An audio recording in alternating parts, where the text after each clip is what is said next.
Hello again. Today, I'm especially delighted to have with me Chris Davies of Model Office. Chris has come a long way today to be with us, St Albans up the A41, and I'm sure he'll tell us all about his journey over.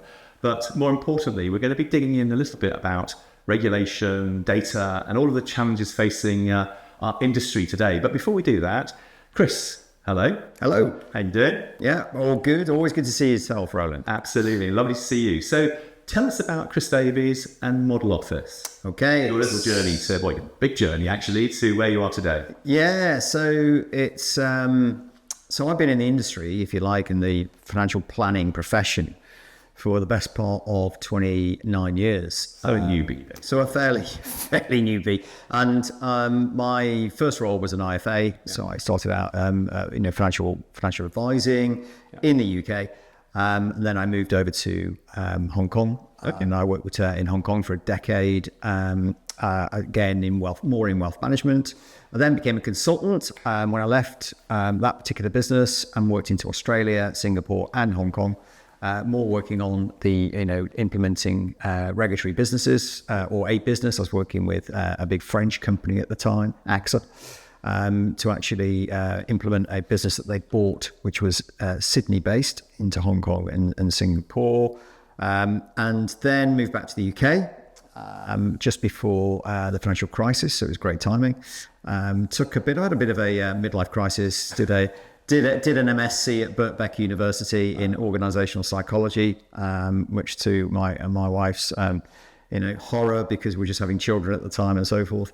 And then, long story short, we set up a consultancy which is called Engage Insight, which still exists. Cool. Which is Engage Insight, which still exists. And Engage Insight was all about effectively looking at the research element of businesses and where they are with their governance, risk and compliance journey, and how we can make that more effective and efficient. And then we were working with the FCA in 2017 around the Sandbox Advice Unit and the innovation team and RegTech team. Right. And what became very apparent then is that they were kind of alluding to the fact that firms should ideally have their own toolkit to self-regulate and self-audit their businesses, that third line of defense, which a lot of firms don't have.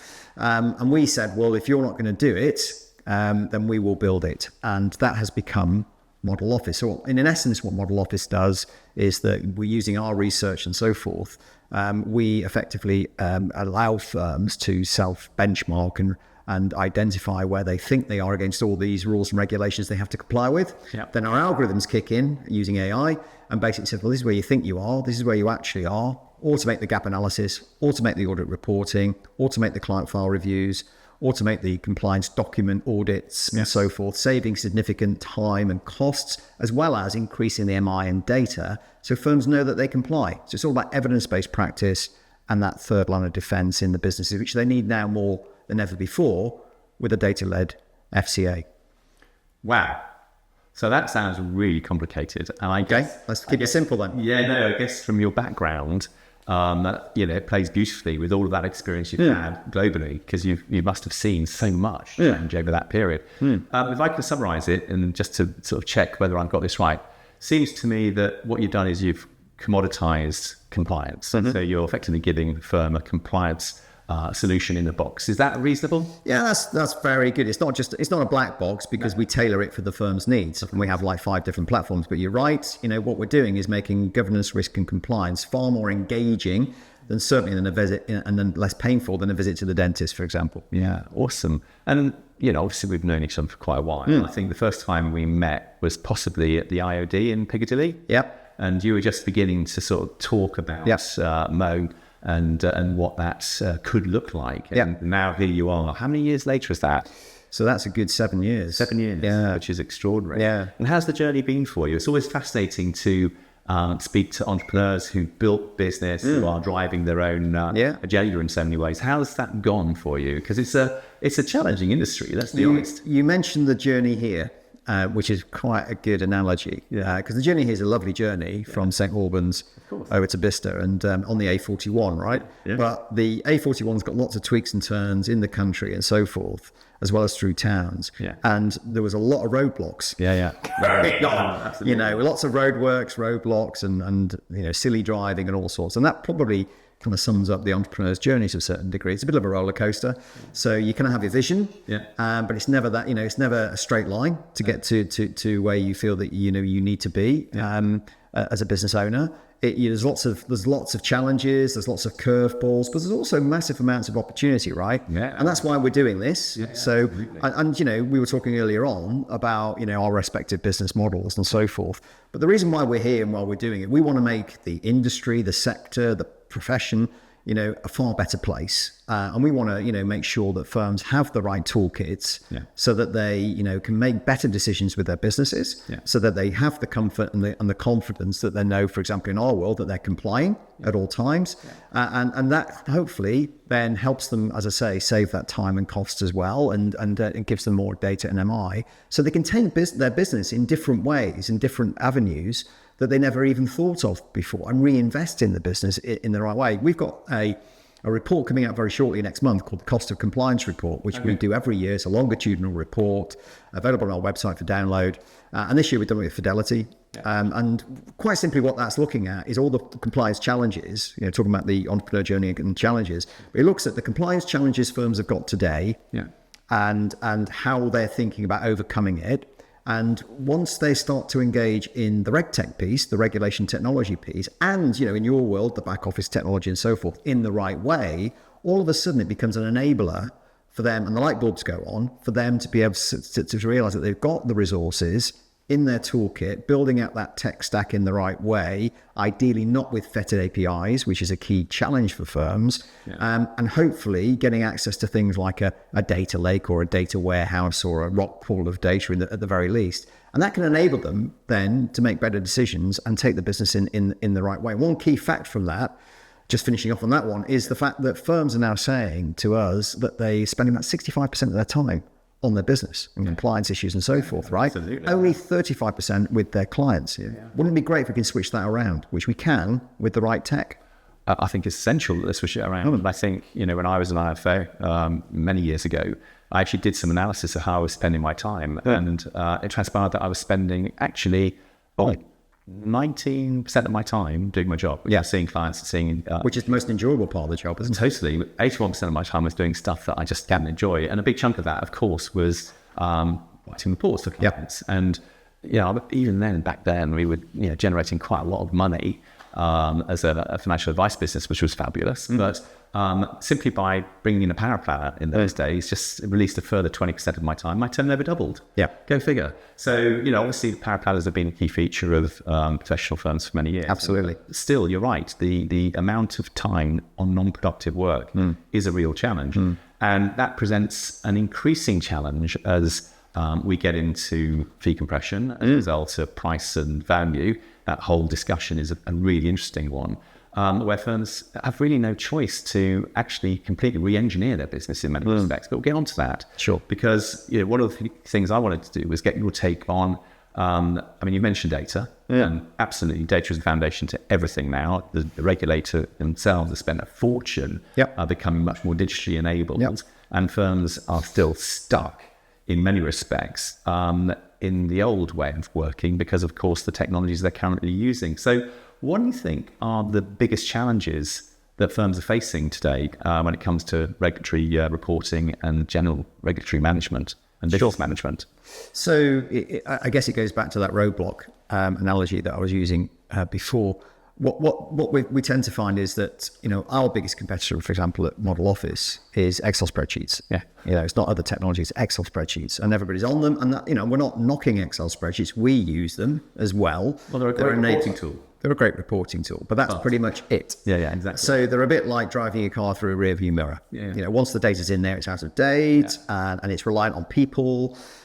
You've also got the challenge that the support services, particularly around compliance and so forth, are very people, paper, pen, checklist, tick box driven, using lots of disparate resources to manage their governance, risk and compliance, you know, requirements and activities, which can all lead to inefficiencies. It can all lead to lots of time that doesn't need to be spent there, as we talked about that 65% issue. And it leads to an unenjoyable experience, because at the end of the day, as we talked about, particularly the advisors and the planners and the wealth management people out there, they want to be spending their time with their clients, which is the enjoyment part of the job, right? So from that side of it, that we see that as a massive challenge. And the other thing, the other area as well is really the support that they're getting.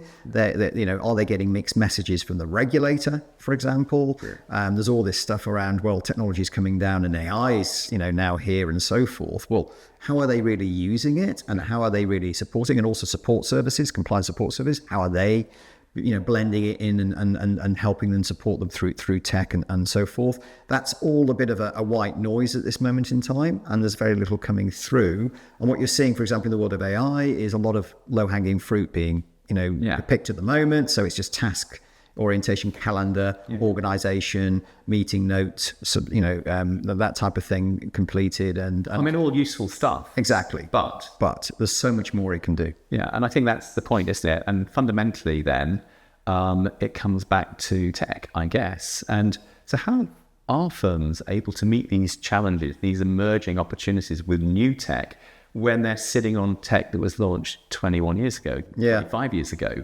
which were never designed to do the job that the firms are asking them to do today? Sure. So, look, I'm not in the world of tech bashing. I'm like a glass half full person. I'm looking at where the industry and the sectors at large are at the moment, and how it can get better.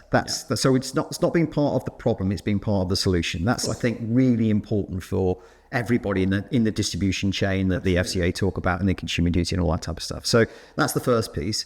So it's a coming together of like-minded, individuals that can look at these challenges and think, well, what can be done? And I know you guys are doing really good stuff on that, right? At Curo. So from that side of it, what we can see in our world is, with tech being an enabler, not a roadblock, is effectively, you've got to start somewhere.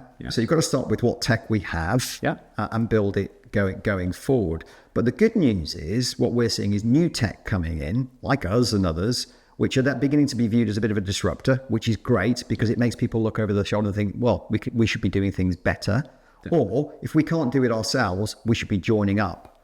And so what you're seeing at the moment is the interoperability piece and the authorization piece and the integration piece is still kind of like V2, I call it. It's not V3 yet. And V2 is effectively API driven. It's unfortunately at the moment, a lot of the APIs are fettered, so they're not push-pull. It's one way only, and it's very restrictive over stuff that we can get. V3 is that ecosystem that we talk about. So on the diagram that's on your screen now, you can basically see how we've pulled that together, which is looking at, at the heart of an ecosystem is your data lake. Absolutely. So that's really pooling the data. I know you call it the single source of truth, Roland, Absolutely. Which is exactly what it is. Yeah. And there's no reason why firms can't get access to synthetic, depersonalized data lakes and relevant technologies. Because if you do that, then it's got a two-way process. It's a push-pull, and we can go in our world and look at trend analysis across how many of your clients have got vulnerabilities, in which areas. Have you segmented them in the right way? Have they got the right products? Have they got the right services? Which number of clients have got foreseeable harms? In which areas, and how they could be doing? What's the price and value piece you've mentioned? Because it's very subjective. Have you got legacy charging going into a certain client segment and so forth? You can do that at the touch of a button and rectify it at the touch of a button with an ecosystem that employs that data lake. And it runs simultaneously across all the areas that a financial planning business basically operate. That's the interoperability piece. But at the moment, we're at V2, where it's a tech stack, and it's kind of connected through fairly fettered APIs at this moment in time. So the industry basically is infected by numerous data silos, disconnected.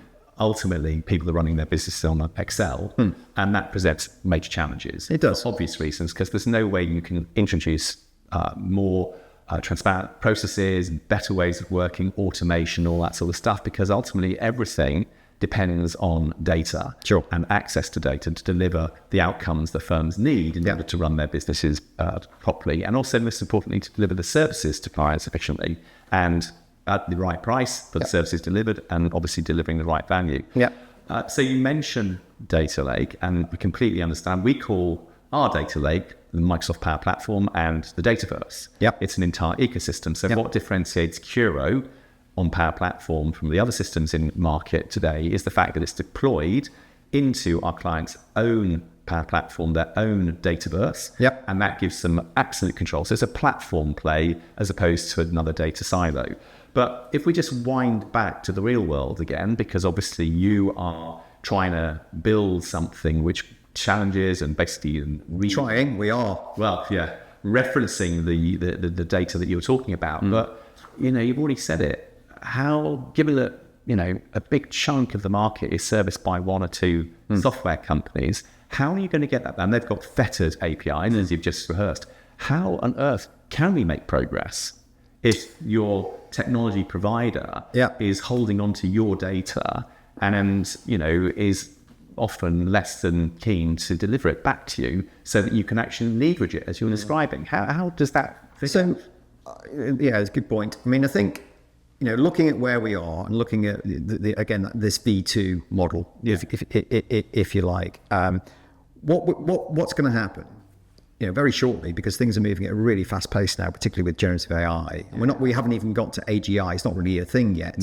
At all. But AI is going to transform everything in the next 2-3 years. Absolutely. So that's a piece that I think is beginning to disrupt these the incumbent from that point, the incumbent tech from that point of view, which is for all the right reasons. And some of them are moving in the right way. There's no doubt about it. So they're incorporating AI into their workflows and all that type of stuff, which is great for the advisor firms. A lot of it's, as you've talked about, it's low-hanging fruit. But when we're moving to that V3, what you're going to get is in that V3 kind of like, ecosystem stroke dataverse, whatever you want to call it, it's already happening.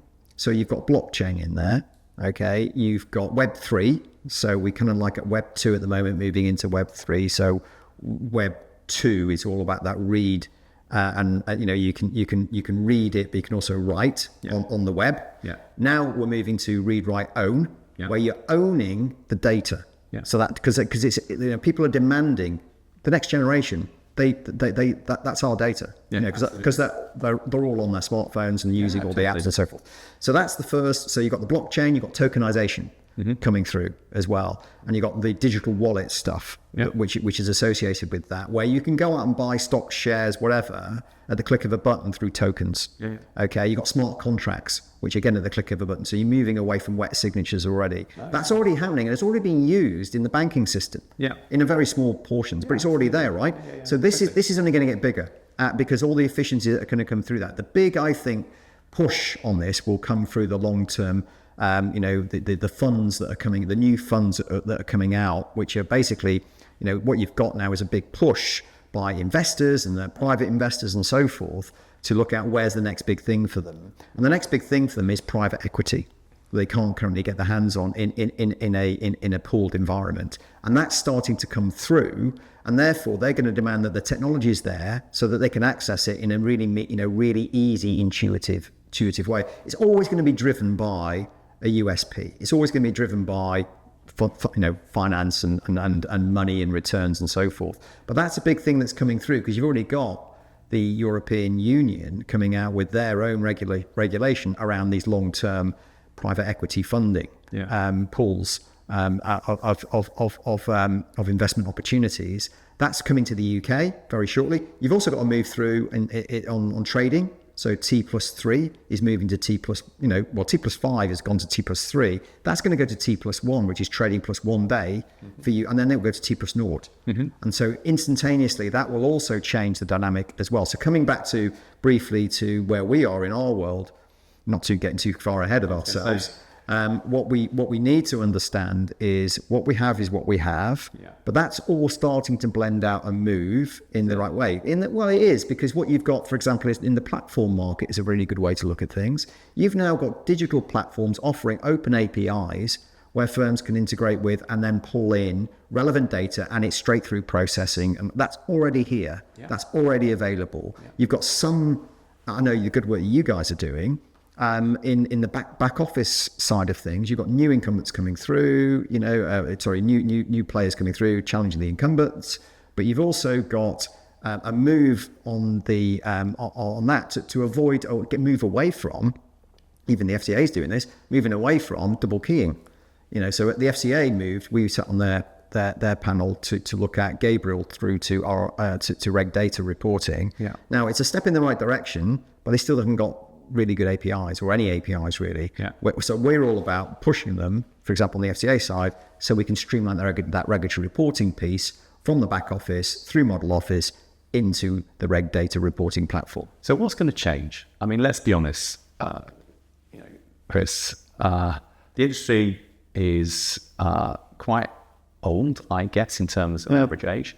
You've got technology that has been around for many years, as we've already rehearsed. You've got entrenched working methodologies, people saying, well, we've always done it this way, so why shouldn't we carry on doing it this way?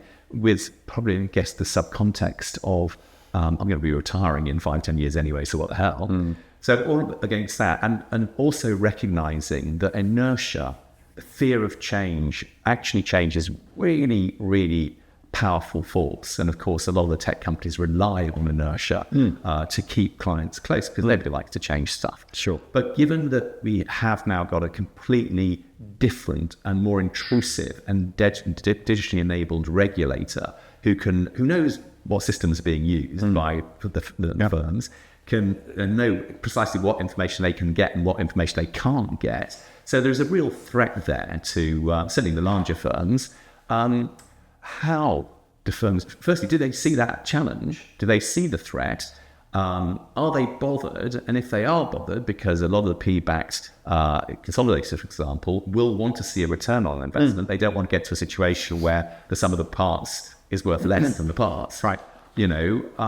How are firms going to actually take action to change? Okay. To answer, just one more thing about fee compression. If prices or revenues do halve, then the ratio from an advisor to clients have got to double. You've got to go from 100 clients per advisor to 200 clients. Sure. How's that going to work? And if you're going to go through that change, then actually might as well aim for 500. So what is going to happen to catalyze that change, do you think, in what sort of time frame, and how do people go about it? Okay.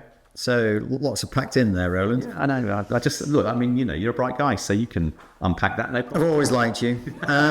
Sorry, mate. No problem. There's two things I think to answer that question, or questions, is really the first is the carrot and stick scenario. So the first thing is the regulator. So let's focus on the regulator. Yeah. The FCA are self-professed data-led. Yeah. Okay. They are now getting more active. So the city watchdog is baring their teeth. Yeah. Okay. And they're getting really more active. They're getting rigorous in their supervisory strategy and all the tools that comes with that. Yeah. And, I always, do a show of hands when I give a public speech, an industry event or whatever, about how many firms in this room have had a regulatory visit, and you get a smattering of hands. Yeah. And then I ask, well, how many of you have had a data information request or a questionnaire? Yeah. Everybody puts up their hand to a certain degree. You think about the amount of financial resilience questionnaires that went out during the pandemic from their FCA. Of course. Now I say, well, keep your hands up because you've had a regulatory visit. Yes. All right. So that's the first thing. And you've only got to look at then the regulator papers that are coming out. So the paper which was TR 24-1, which was basically the Income Retirement Advice Review, which is their latest suitability review back in March. Yeah. That was damning on the quality of client files. Yeah. It was damning on the quality of the data on a lot of the firms. They couldn't bring it together in a meaningful format and report it in the time frame the FCA were requesting it. Okay. Because again, it's that spreadsheet driven scenario and the data is so scattered using different resources. If it's there at all, that's another thing. So you've got that scenario. So that's the stick, if you like. And then you've got the carrot, which is effectively where the AI, for example, is coming through, where the FCA are all over AI right now. They've got a whole team innovation team we're speaking to, and they, have got some really great bright minds in there. They're looking at things like digital regulatory reporting, which we work with them on. Obviously, the synthetic data lakes, which I've talked about, web scraping, looking at how they can identify bad actors quickly, how they can stop them, and so forth. But also, they're looking at AI as a tool for enablement, for help them with regulatory reporting, but also help them with, help firms, look at how they are coping against this increasing amount of regulations that are coming and hitting them, and how they can interpret them to actually, help them develop their businesses in the right way. They have a great piece, and I'd recommend anybody look at it, called 5 Conduct Questions.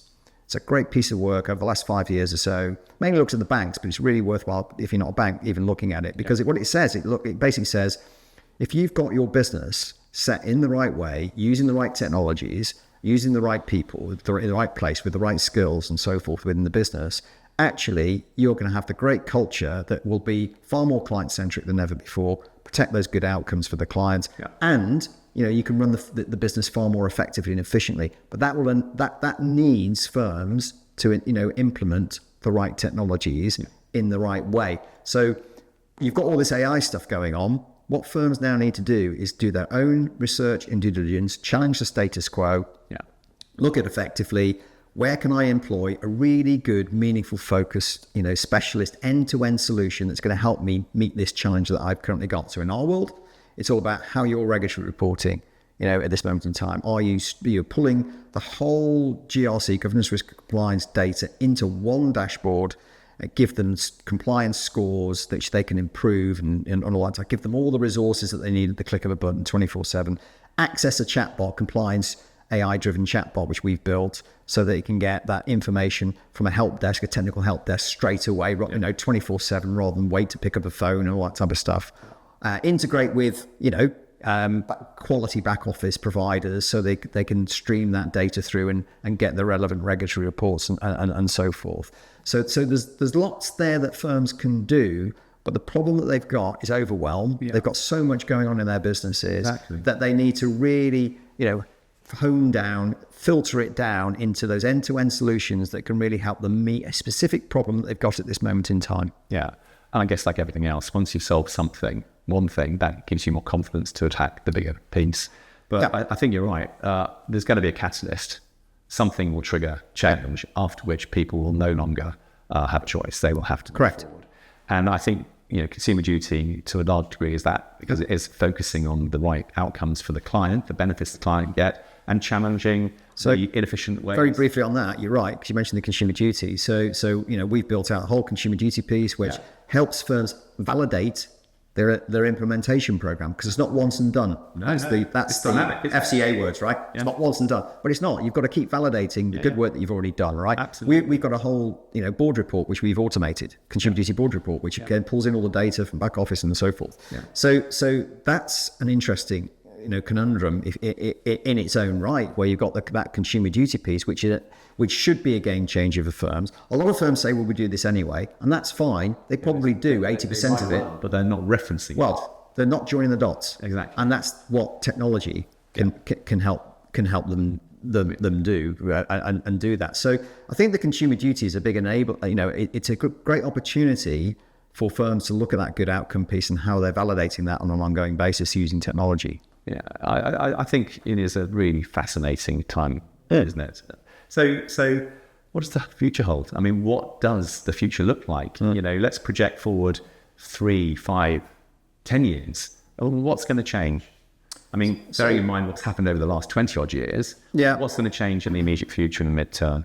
So I think, again, it's all, I think it was Bill Gates who said, or whoever, one of these, self-professed gurus, basically said that a lot changes, not much changes in the short term, but a lot changes in 10 years. And that's where we are. What firms have got to avoid is being a frog sitting in boiling, simmering to boiling water. That's the key to this. They a lot of, firms out there, we're speaking to them all the time.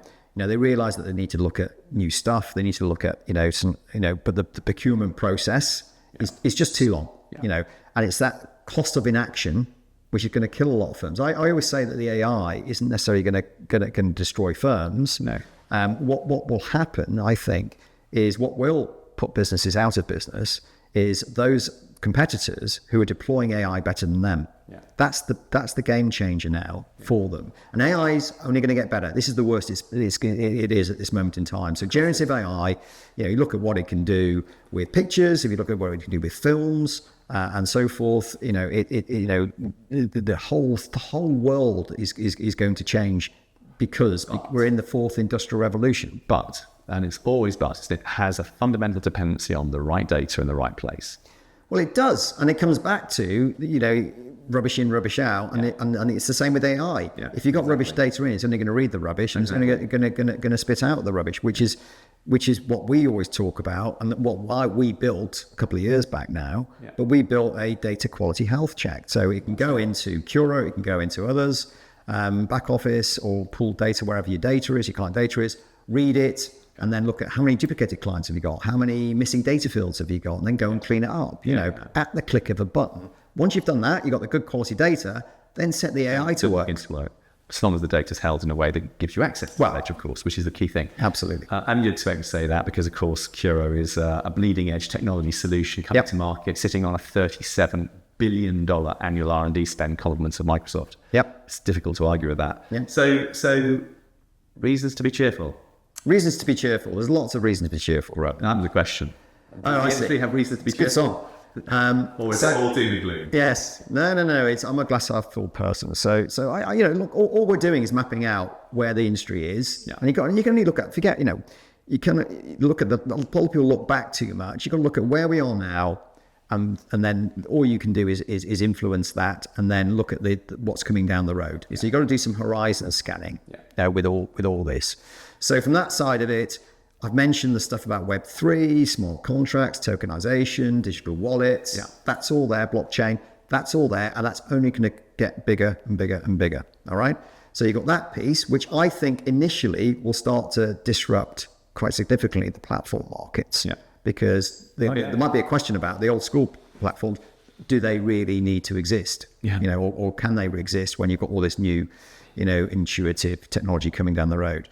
With planners, IFAs, wealth management businesses, and so forth, I think they're actually in a good space because they've got, the right, the right skill set because they're very agile as a business model. They have to be because they've got to, move with all the moving parts that they've got from the regulator, from their client needs, from their business needs. They're really good at that. So they're very nimble, very agile. So from that side of it, as long as they're thinking strategically and looking at their research and due diligence and all that type of stuff, all that good governance stuff, which is at the heart of any, planning and any enablement and any implementation program. Yeah. And if they're mindful of things like what an ecosystem is, does it exist? Yeah. Yes, it does. Yeah. How can I access it? How can I influence significant others who aren't offering it to offer it? Yeah. So it's in that education piece. Yeah. I think the industries actually and the profession is in a really, really good place, because of that agility and that agile thinking and that nimble thinking that they've got. But also they have the golden, the most valuable thing of all, that golden asset, which is called trust. Yes. So they've got the trust of their clients. But of course, those are the clients today. Things are changing, as you've already mentioned. The next gen who are going to inherit fortunes. You've got 4 trillion quid or whatever it is coming down after the baby boomers and so forth, and you've got all that coming through. And my 2 children, they just so advanced in how they're using technology. And that's the point. Which is the key. No. You've also got the point about careers, and some of the jobs have not been invented now that they're going to come out into the workplace on, but they will be they've got the right skill sets because they're tech savvy. Exactly. And they demand that world. So there's a great phrase, I can't remember where I was at a conference, but someone was speaking about the fact that as an IFA wealth management business and financial planning business, you've now got to go to their world. Yeah. Which is all about technology. Correct. And, it's comparing the iPod with the iPhone. Yeah. Let's be honest, the technology in common... Analog to digital. Yeah, the technology in common use was launched when Steve Jobs launched the iPod. Yep. We're now very much in iPhone 16, AI, Apple intelligence. And you're right, that set the expectation of everybody who consumes any service or buys any A big game changer, quite simply, you mentioned it on that one, Roland, is the fact that Apple, so I'm a big Steve Jobs fan. I think the guy was incredible, absolutely amazing, and a complete futurist, but brought it all back to how we can do it now. Absolutely. So the key issue with that is Apple Intelligence is going to really disrupt the technophobes. Yeah. So all those people saying, well, we don't need it, I don't want technology, whatever, all of a sudden on their smartphone, it's there, and it's got Apple Intelligence that can help them create beautiful photos, or do the diary management, or do the task management very, very easily and quickly and intuitively on their smartphone. That will convert the vast majority of firms at this moment in time, people in their firms at this moment in time, is thinking, it's not for me. That will start to be a game changer, and it's happening right now. It's coming through right now. We're already seeing it. Copilot. Last year, that 37 billion I mentioned, I think 10 billion was spent on Copilot. Something like 130 Copilots now. Plus, of course, you've got Copilot Studio. So the ability to begin to interrogate, your technology, asking it questions in real time and it answering is just there. I mean, I know Microsoft did a project called Project Sophie not so long ago, and I think that's obviously a foundation of where they're going in terms of access to the data, but answering questions directly posed to the technology, utilizing the tool set that is now there. But you're right, I think there's going to be a massive, there's a lot of noise around AI. You've already mentioned that. I think talking to Chris Patient Reed, there are 17, 18 odd AI startups in our space alone. Well, there's going to be it's a growing market, and I think the thing to mention when you talked about what can firms do, the big thing that they can do is set up their own sandbox. Internal sandbox, generically speaking, and look at and test and trial different pieces of kit. That's what we always say. Look, test and trial model Office. We got a trial version. Go and test it. See what you think. Come back to us with any questions, any queries, any concerns, and we're happy to help. Well, you're right. It's all about education. It's all about explaining the art of possible and then showing them a path. But then it's down to the firms. If they are entrepreneurial minded, they know that change is the only constant. You can't stand still, otherwise you're going backwards.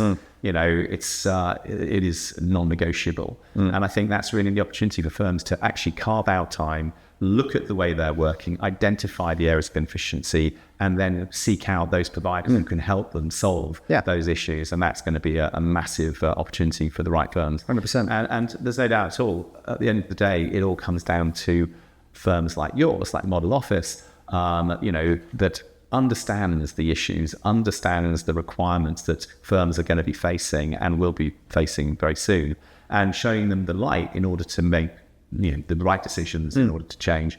And that's why working together, that type of advice, Model Office, I think is going to be so compelling, because actually, I believe for the first time, you'll be delighted with the ease with which information can be exchanged and the ease with which firms can take back what you're delivering and make the change within their data governance to ensure compliance moving forward, and ensure that the reality of their business is there, and more importantly, they can support it using the tools at our disposal, their disposal. But it's exciting times. Chris, wow, as always, it's always fun to speak, and thank you for making the journey now. I think we all pop out and grab a bite to lunch. Looking forward to it. I need it after all that. Yeah, superb. Thanks a lot, Chris. Thanks, Roland. All the best. And you. Cheers.